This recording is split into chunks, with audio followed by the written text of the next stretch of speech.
Time Media here with Yumi at 6. You guys want to introduce yourselves? Hello, I'm Chris. And I'm Max. Awesome. So you guys have been on the Sinners Never Sleep tour for 4 days so far? 5 days? This is the 5th day, yes. 5th day. How's the tour been so far? The tour has been great. We've had a good time so far. We've played a fair few shows. We've done Canada as well already, so it's quite nice to be back in America and nice to be back in New York. We have not played here for a good while now. I think 2010 was the last time we were here. Oh, wow. So, yeah, it's nice to be back. You guys you don't tour in the US obviously as much as you tour in the UK. How is touring in the US different than it is in the UK? It's a lot. We often tour for a lot longer in the US just because of the size of the country. We play a lot bigger shows in the UK because obviously it's our home country, so we're still trying to work up and get bigger over here. That's why we're back so much. But we love it and it's good fun. It's always a good time to see such a nice country. So it's good. Which one out of your, I guess, 4 nights so far, has been your favorite? Which one's the best one? Toronto was really good. It's either Toronto or Chicago for me. Yeah, those two shows are amazing. Those two were really good shows. But I think tonight could be the tipping point. Yeah, it's sold out, right? Yeah, tonight's sold out. Should be great. Is it the first sold out one? Or no, this is the... They've all been apart from Cleveland. Yeah, oh, really? Apart from Cleveland. Wow. So. Out of all of your new songs that you guys have played, which ones did the audience here best react to? I think the best reaction we get from any song from the new CD is Bite My Tongue. Yeah. I just think kids really buzz off that song. I think with the collaboration with Ollie Sykes and the song, just how different and how raw and heavy it is. I think it's just kind of dig and see a different side from us as they get into it a little bit more. Yeah, you guys did a lot of collaborations with other, well not a lot, you did 2 other collaborations with other artists on your new album.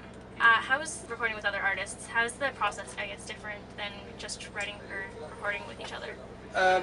So it's often different. I mean, we haven't actually sat down with the people and been like, this is how we're going to write the song. You know, it's kind of like we've written the song, and then there's been either like a gap or a breakdown or a chorus or something on that song where we're like, oh, someone else's style could really help make this better, you know. So then we think, oh, well, who could we ask? Who do we want to work with? And then it's kind of go about it that way. It's not really like writing with them, it's kind of showing them what to do and then getting the best out of the situation that we want to get. Do they write their own parts or do you guys write their parts of that song? Well, Josh wrote all the lyrics. Josh wrote the lyrics and just said this is the kind of thing that we want you to do, and just kind of showed them the guideline. They went in there, did their thing, you know. That's why we asked them to be on the record, because they bring a certain sound, a certain style to the songs. So yeah, it was just basically we had these parts, needed to fill the space. We thought, why not ask our friends who do play in a bit heavier bands, the 2 heavier songs on it, to kind of show their character in it. Do you guys think that the heavier direction is the direction that your band is going to end up going, or do you think you'll still just have your more, I guess, sort of mellow songs on your future? I think we don't really know yet, as we obviously haven't written anything new, but we're never going to be heavy, you know, we're never going to be as heavy as Parkway Drive or something like that. I think we're just going down the more straight up kind of rock sound, like that's the music we love and listen to, so I think we're going to keep it like that. We'll always give people variety as well. I think as you can tell from every CD we've released, we don't have like 12 songs with the same sound. It's basically like there's always a variety of different sounds, if it's going to be heavy, if it's going to be mellow, if it's just going to be straight up rock, or if it could be a slow song. So there's something there for everybody. And on your album, what do you think your biggest influences or people, situations, or what were they behind the new album?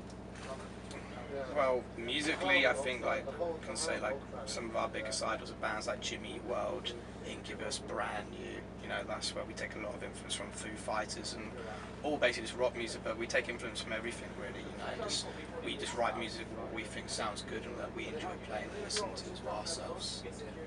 Yeah, same note, which ones off of your album or out of any song you guys have written have been your personal favorites, each of you guys? I think me and Chris are both the same, really kind of like something like No One Does It Better, just because it is a little bit of a different side of our band. It's a bit more mellow and a bit more easy listening to. But then I am proud of other songs on the CD, like When We Were Younger, because it is something we've never done before. We've had like programming by the guy who does Bjork's programming, which was a really special thing to have. So songs like that, and then that's pretty much me. Yeah, same for me too. Yeah. Now back to touring and your current tour.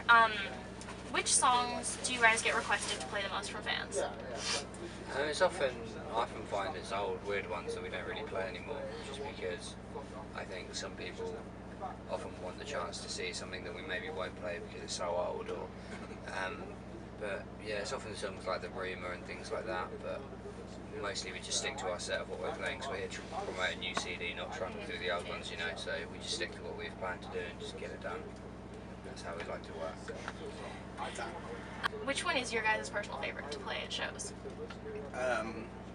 Currently at the moment, Bite My Tongue, just because I think the audience goes wild. I think that's the part that's every kind of vibes, you know, it's a little bit heavier, it's a bit more of a live kind of rock song that people can get into. So that's my personal favorite. Your album was released in the UK a few months ago, but it also got leaked to the US through Mediafire and websites like that. How did you guys react to that? Well, it's just It's just expected these days, don't really care.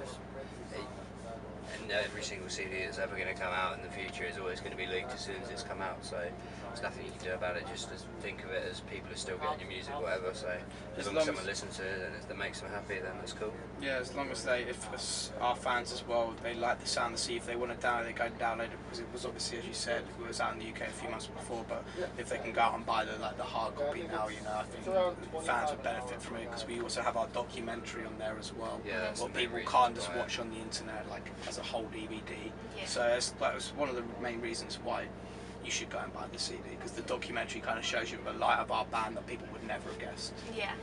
Go buy it now.